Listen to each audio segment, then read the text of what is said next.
Hi everyone, it's Sophie here. Welcome back to another singing session with Artemis Online. Today, we are going to be looking at those basic techniques of singing in a little bit more detail.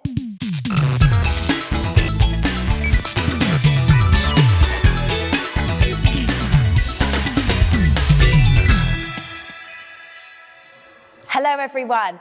So before we get started, if you would like to see more videos from Artemis Online, click subscribe on the link below and also the little bell icon. Click on that and you'll receive notifications every time we post a new video so you can keep up to date with what's going on with Artemis Online.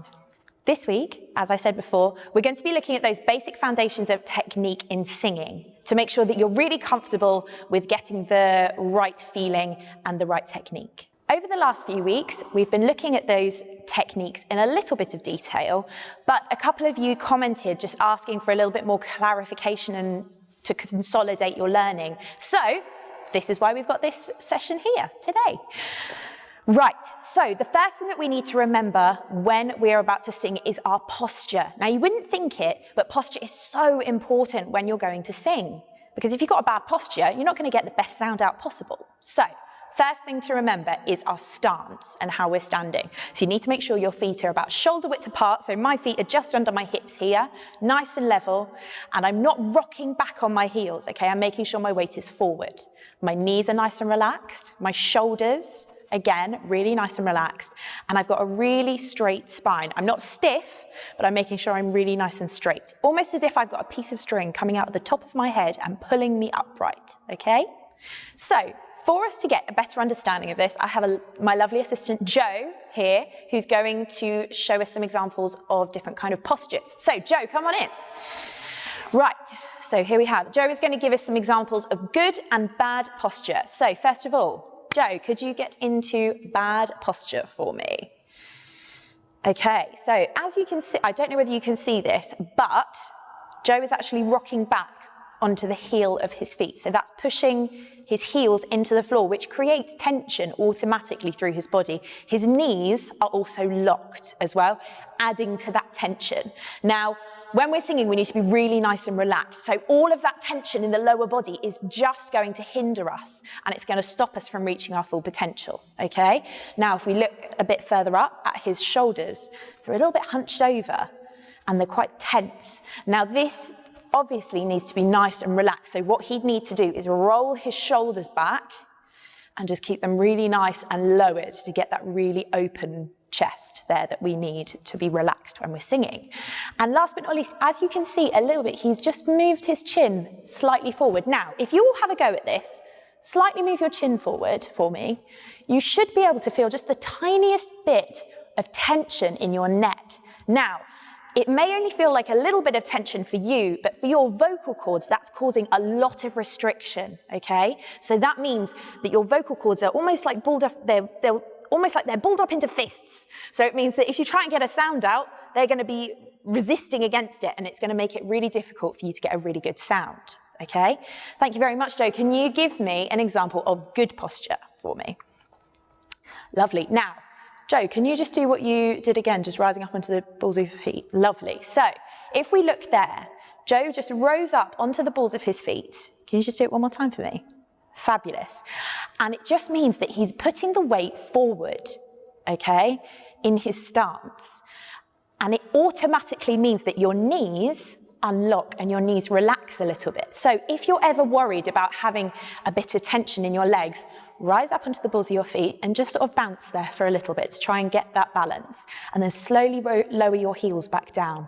And that will automatically bring your weight forward, which is kind of what we need when we're going to start singing, okay? Fabulous. And as I said before, his knees are nice and relaxed, which is great. It gives us all that relaxation and gives him a little bit more movement for when he needs to sing. His shoulders are back and down, really nice and relaxed, and opening that chest up so that we don't get any restriction. And he's standing really nice and tall. Not stiff, like we said you might be able to, but just really nice neutral head position, okay? Which means that he'll be able to get a nice straight level of alignment all the way through his body, okay? Thank you so much, Jo. Very nice to have you. So the next thing that we're going to be looking at is our breathing. Now, a couple of you commented on the previous videos just asking for a little bit clarification about where you're breathing, how you can get the best out of your breath control, okay? So I'm going to go into a little bit more detail about that now. So obviously, your lungs, we use them for breathing, obviously, but there's a difference between the types of breath that we use. So the shallower breaths will be in our chest. So if you breathe in through a bit higher up, you can see my shoulders raise a little bit, which is not what we want for when we're singing. What we need is more of a deeper breath, okay? So what we're going to do an exercise, and we're going to breathe in for 4 through our noses, and then we're going to breathe out for 4 through our mouths. So in through your nose and out through your mouth. I'll be counting along so that you know what you're doing. And what I want you to do is I want you to take your hands, place them on your belly like this. Turn around so you can see. And I want you, when you breathe in from the bottom of your lungs, I want you to feel like you're expanding that stomach, like a bit like a balloon blowing up when you breathe. So just watch my stomach here.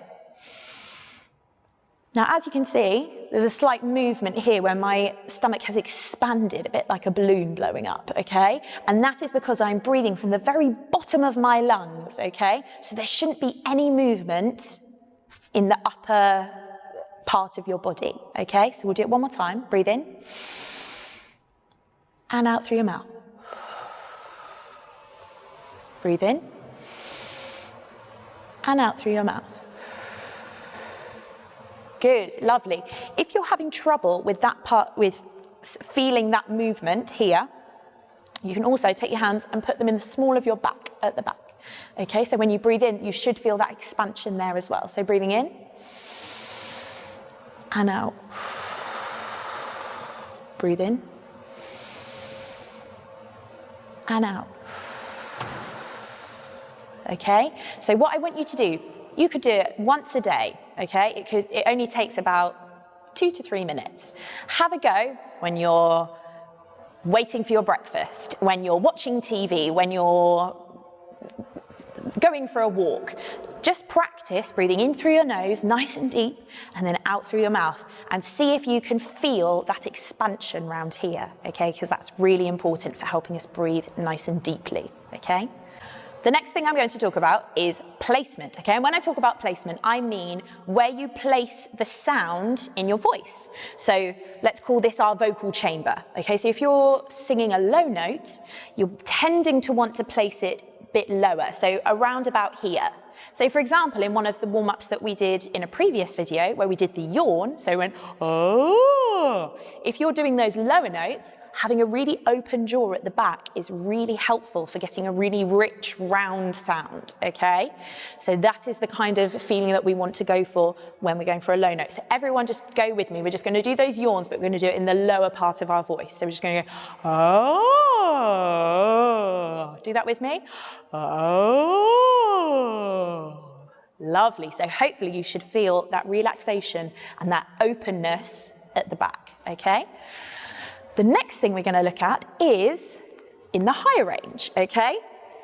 So obviously, when you're singing and you go up a little bit higher, we're going to need to flip that placement up to make it a little bit brighter, okay? So we can take the strain away from our necks and our vocal cords and keep it nice and high and nice and secure, okay? Now, there are a couple of exercises that we can do to make sure we get the right sound and the right placement, okay? So the first one is a bit of a silly one. So, for example, picture this. You're in the playground. You're playing 40-40 it, or you're playing tag, and you go to tag your friend, you miss them, they turn around and they go, nya, nya, nya, nya, nya. So that really twangy, bright sound is really important to get a good placement. For example, if you're doing a song in an American accent, this will really help brighten your sound and make it clearer and just cut through and make it a lot louder, okay, without having to put in a lot more force into your voice. It's all about keeping it nice and safe and secure, okay? Another way that we can place that sound, that higher sound, is to imagine, picture this, is that the sound when you sing is going out the back of your head. Rather than you're pushing the sound out and getting that tension in your neck, you're sending it back so that it goes out the back of your head and goes over the top and down in front of you, okay? So almost like a wave coming over the top of your head, all right? So what we're going to do is we're going to do the yawn exercise again, but what we're going to do it to an R, so you're going to go, ah,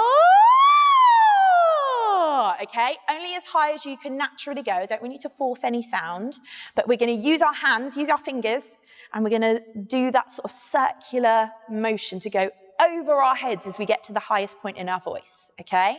And what I want you to think, I don't want you to push it forward, I want you to send that sound back, okay? Let's give it a go. Let's do it 2 times. Ready? And ah. How do we get on? Good? Let's do it one more time, okay? Ready? Breathe in. Nice deep breath. Ah. Good. Lovely, guys. So we've looked at those 3 basic techniques, okay, and getting those real core foundations. All of these are really important, okay? Now we're going to start looking at those techniques and transferring those skills into a song, okay? And as if by magic, I have the lovely Honey who is going to assist me with this next section. So, as I said, we're going to be looking at applying our techniques that we were just talking about into a song, okay? So, I have asked Honey to sing a little section from a song from Beauty and the Beast, and we are going to be looking at how we can use those core techniques to strengthen the vocals of what she's singing, okay? So, Honey, would you like to take it away, please? New and a bit alarming. Who'd have ever thought that this could be true?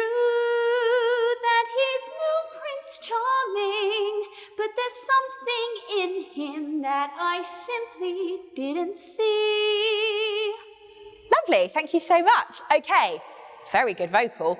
There are a couple of things that we can work on though. As you might have noticed when she was singing, Honey did a quick breath and her shoulders just rose there a little bit, which meant, if those of you can remember a bit further back in the video, she was breathing from her chest and not taking a nice deep breath from the bottom of her lungs, okay? So that's something that we need to remember, thinking every time having those deep breaths to really help us support ourselves going through. That in turn will help her breath control, okay? We've spoken about breath control in videos previously using the in for 4, hold for 4, out for 4 exercise, which will help strengthen your breath control, okay? So that will in turn help you get through those phrases, because I saw there were a couple of cheeky breaths snuck in there at points, okay? Lovely. She did have a really lovely, clear, bright sound though, which is exactly what we needed. With one of the true, when you said the word true, just really see if you can get that ooh sound going rather than making it a true, because it will sort of just contort the sound a little bit more. So if we keep the vowels really nice and deep, it will make it a lot easier for us to get the sound out in a really nice, rich way, okay? Also, just thinking about your stance, we had a bit of rocking going on. She was doing a bit of a dance, wasn't she? So we just got to make sure we keep our feet nice and neutral. Rise up, yeah, absolutely, and just keep those knees unlocked, okay? And it will just help with that relaxation. And lastly, there was just that last bit that he's no Prince Charming. Just think, like we said with the placement, true that he's no Prince Charming. Lift with it, okay? Really lift over that sound, and it will almost feel as if you're going over that hill, and it'll make it so much easier for you. Also, really important when you're going up for those high notes, just give yourself a little bit of core support and a bit of a squeeze. So if it helps, put your hands on your hips, on your waist, sorry, and just push in a little bit when you squeeze, and it will help you get that support to go over, okay? So, guys, a lot of talking there. Let's do it one more time, and let's see if you can spot any of the changes that she's made to her performance, okay? Off you go, one more time. New and a bit alarming. Who'd have ever thought that this could be true? That he's no Prince Charming, but there's something in him that I simply didn't see. Good, so much better, lovely. And you really got the lift. Just keep going with it and just be confident with it because you absolutely smashed the note. So just make sure you really get that confidence through as well. Amazing. Thank you so much, honey. So, guys, that is the end of our session. Just to round up, we were looking at our posture and making sure we're standing really nice and tall and we're really relaxed to make sure we give ourselves the best possible sound. We were looking at our breathing to make sure we're breathing from the bottom of our lungs and making sure it will help with that breath control, okay? And lastly, we were looking at the placement, okay? And where the sound is placed in our vocal chamber, okay? If you have any questions or queries, just pop them in the comments box below and I will do my best to answer as many of them as possible. Before we finish, don't forget, make sure you subscribe and hit the bell button underneath this video to get notifications of Artemis Online so that you keep up to date with everything that's going on. And if you've got anything you'd love to show us, so if you've been using these techniques and you've applied them to the song, make sure you post it, record it, and tag Artemis Studios online so we can see how amazing you are. So, thank you so much, guys. Have a lovely week, and I'll see you soon. Bye.